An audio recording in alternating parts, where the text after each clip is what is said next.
رہا کیا تھا جس کا نام تھا مشکور، اس کو بھی شہید کر دیا گیا تھا۔ تو یہ ٹوٹل ملا کر ابھی کربلا کی تاریخ نہیں شروع ہوئی اور 5 لوگوں کی شہادت ہو چکی ہے۔ امام مسلم، ان کے دونوں بچے ہانی ابن عروہ اور مشکور داروغہ، آج انشاءاللہ ہم یہاں سے بیان کرنا چاہتے ہیں کہ امام حسین مکہ سے نکلے اور کربلا میں پہنچے، اور کربلا شریف میں پہلی تاریخ سے لے کر کے 9ویں تاریخ تک گزار ڈالا، یہاں تک کہ شب عاشوراء بھی آپ نے وہیں پر گزار دیا۔ ہم کوشش کریں گے کہ اتنی باتوں کو آپ کے سامنے پیش کر دیں تاکہ آنے والے 2 دنوں کے اندر 10ویں تاریخ کے دن میں کن کی شہادتیں ہوئی ہم اس کو بیان کر سکیں، کیونکہ اگر ڈائریکٹ ہم وہ شہادت پیش کر دیں، آپ خود توجہ فرمائیں کہ سیدنا امام حسین مکہ سے نکلے تھے، عربی کی 3 تاریخ تھی، اور کربلا میں جب پہنچے ہیں تو محرم کی 1 تاریخ تھی، تو یہ تقریباً 1 مہینے کا سفر ہے۔ اس 1 مہینے کے سفر میں کہاں کہاں پہنچے، کیا کیا ہوا، کون کون سا حادثہ پیش آیا، اگر ہم اس کو نہ جانیں اور ڈائریکٹ کربلا میں کون شہید ہوا تو یہ ہماری جانکاری نامکمل ہوگی۔ اس لیے ہم چاہتے ہیں کہ وہ 1 مہینے کا جو سفر تھا امام حسین کا وہ کیسا تھا۔ تو جب آپ مکہ سے نکلنے لگے 3 تاریخ، تو 4 صحابیوں کا نام آتا ہے: عبداللہ ابن عباس، عبداللہ ابن زبیر، حضرت جابر، حضرت ابو سعید خدری۔ یہ 4 اکابر صحابہ آ گئے امام حسین کے پاس۔ اے میرے امام، آپ مت جائیے کوفہ، آپ کوفہ مت جائیں، اس لیے کہ یہ کوفی آپ کے والد مولا علی کے ساتھ، آپ کے بڑے بھائی امام حسن کے ساتھ غداری کر چکے ہیں، یہ کوئی نئی بات نہیں ہے۔ تو ہمیں ایسا لگتا ہے کہ آج تو وہ محبتوں بھرا خط لکھ رہے ہیں، مگر جب پہنچیں گے آپ تو ایسا لگتا ہے کہ وہ آپ کے دشمنوں کے ساتھ مل کر، یعنی یزیدیوں کے ساتھ مل کر خود آپ کو شہید کر ڈالیں گے۔ یہ اکابر صحابہ نے فرمایا۔ تو امام حسین نے کیا جواب دیا اس کو سنو۔ امام حسین نے فرمایا، سنو صحابیوں، یہ مکہ ہے، یہ حرم ہے، حرم، اور حرم کا مطلب ہوتا ہے جہاں پر خون بہانا حرام ہو۔ تو آپ نے فرمایا کہ اللہ نے مکہ کو حرم بنایا ہے، میں نہیں چاہتا کہ یہاں خون بہے، کیونکہ اگر میں یہاں رہوں گا تو ممکن ہے یزیدی فوج یہاں تک آ جائے جس کے نتیجے میں خون بہے۔ تو سنو، میری شہادت تو ہونی ہی ہے، ہم مکہ کو کیوں آلود کریں، ہم مکہ کی حرمت کو کیوں ختم کریں؟ یہ آپ نے صحابہ سے جواب دیا۔ اس کے بعد آپ نکل پڑے۔ جب آپ نکلے ہیں تو آپ کے ساتھ آپ کے خاندان کے تقریباً 82 لوگ تھے، جس میں نوجوانوں میں جو قابل ذکر ہیں آپ کے خاندان کے، جو خود آپ کے 3 بچے حضرت امام زین العابدین، حضرت علی اکبر، اور ایک شیرخوار بچہ حضرت علی اصغر، یہ بچوں میں آپ کے 3 بچے تھے۔ اسی طریقے سے آپ کے بڑے بھائی امام حسن کے 4 شہزادے، آپ کی دوسری والدہ یعنی آپ کے سوتیلے بھائیوں میں 4 بھائی، اسی طریقے سے حضرت مسلم جو شہید ہو چکے تھے ان کے باقی 3 بھائی، آپ کے 2 سگے بھانجے اون و محمد، تقریباً 17 لوگ خود آپ کے گھر کے لوگ اس میں تھے۔ یہ جب قافلہ چلا تو سب سے پہلے امام حسین کی جس سے ملاقات ہوتی ہے وہ یاد رکھنا کہ مکہ سے نکلنے کے بعد ایک شاعر سے آپ کی ملاقات ہوئی۔ اس شاعر کا نام تھا فرزدق۔ تو فرزدق شاعر سے جب ملاقات ہوئی تو اس نے سلام کیا اور کہا میرے امام آپ نے بہت جلدی کر دی، ارے بقرہ عید کی 10 تاریخ آنے والی ہے، حج کا دن آنے والا ہے، ساری دنیا مکہ کی طرف جا رہی ہے اور آپ مکہ چھوڑ کر عراق و کوفہ کی طرف جا رہے ہیں، ایسا کیوں کیا آپ نے؟ آپ جلدی نہ کرتے، کم سے کم حج کر لیتے۔ تو امام حسین نے اس کو بھی وہی جواب دیا اس شاعر کو کہ اگر میں جلدی نہ کرتا تو میں وہیں سے گرفتار کروا لیا جاتا، اس لیے میں نے مناسب سمجھا کہ میں خود نکل آؤں۔ یہ فرزدق کو جواب دیا۔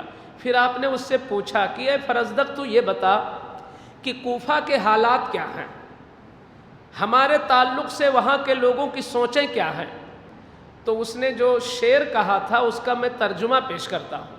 اس نے کہا اتنے بات میں آپ سمجھ لیجئے کہ ان کے دل تو آپ کے ساتھ ہیں مگر ان کی تلواریں یزید کے ساتھ ہیں۔ مطلب یہ ہے کہ وہ دل سے تو آپ کو اچھا جانتے ہیں مگر دنیا کی لالچ میں وہ یزید ہی کا ساتھ دیں گے اور لڑیں گے اسی کے ساتھ، وہ اس کا ساتھ دیں گے۔ تو دل آپ کے ساتھ ہیں اور زبانیں اور تلواریں اس کے ساتھ ہیں، یہ اس نے کہا۔ گویا اس نے بھی روکا تو میرے امام نے مسکرا کے فرمایا لن یصیبنا الا ما کتب اللہ لنا، ہمیں وہی تکلیف پہنچے گی جو اللہ نے لکھ دیا ہوگا۔ آپ یہ کہہ کر آگے بڑھے، کچھ دور ابھی نکلے ہی تھے کہ آپ کے سگے بہنوئی عبداللہ ابن جعفر جن کے 2 بچے اون و محمد جن کا میں نے ذکر کیا، یہ زینب کے بیٹے تھے، آپ کے سگے بھانجے تھے امام حسین کے۔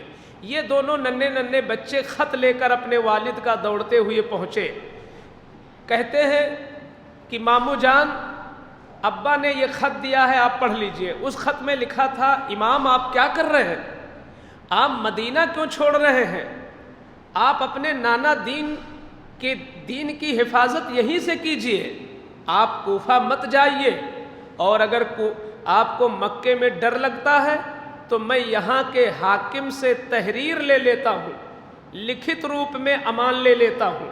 پھر وہ خود امان لکھوا کر پہنچے پیچھے سے، مگر میرے امام چلتے ہی گئے، کسی کی نہ سنی۔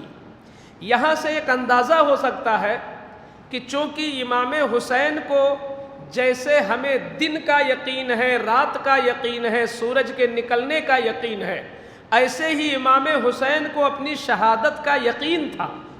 اسی وجہ سے آپ کسی کی بات نہیں سن رہے تھے، آپ تیزی کے ساتھ آگے بڑھ رہے تھے۔ اور آگے چلے تو ایک مقام ہے حاجر، وہاں پہ ٹھہرے، اور ٹھہرنے کے بعد اپنے ہی کارواں سے ایک شخص تھے جن کا نام تھا قیس، وہ بہت محبت کرتے تھے امام حسین سے اور بہت منہ لگے تھے، تو انہوں نے قیس کو خط لکھا، یعنی امام حسین نے ایک خط لکھا، کہا جاؤ عبید اللہ ابن زیاد کو یہ خط دو اور کوفہ والوں سے کہو کہ میں آ رہا ہوں۔ اس میں یہی لکھا تھا کہ حمد و ثنا کے بعد تم کو معلوم ہونا چاہیے کہ تمہارے خط کی بنیاد پر میں نے مکہ چھوڑ دیا ہے اور میں کوفہ آ رہا ہوں، اتنا آپ نے لکھا تھا۔ جب قیس وہاں پہنچے گورنر ہاؤس میں جہاں عبید اللہ ابن زیاد موجود تھا، جیسے ہی انہوں نے خط دیا امام حسین کا تو آگ بگولا بنا بیٹھا ہی تھا ان کے تئیں۔ اس نے کہا کہ تم کو مار دیا جائے گا، ایک ہی شرط پر ہم چھوڑ سکتے ہیں تمہاری جان۔ قیس نے کہا کون سی بات؟ تو اس نے کہا کہ ایسا ہے کہ تم اوپر چڑھو چھت پر اور زور زور سے امام حسین کو گالی دو اور ان کے والد مولا علی کو گالی دو، تب تاکہ تمہاری جان رہا ہوگی، ورنہ تمہیں مار دیا جائے گا۔ ایک عاشق جو امام حسین ہی کے قافلے کا ہو، جو سر دھڑ کی بازی لگانے کے لیے تیار ہو، اسی کے منہ سے گالی دلوایا جائے، یہ کتنی بری بات ہے۔ قیس نے مسکرا کے کہا ٹھیک ہے مجھے قبول ہے۔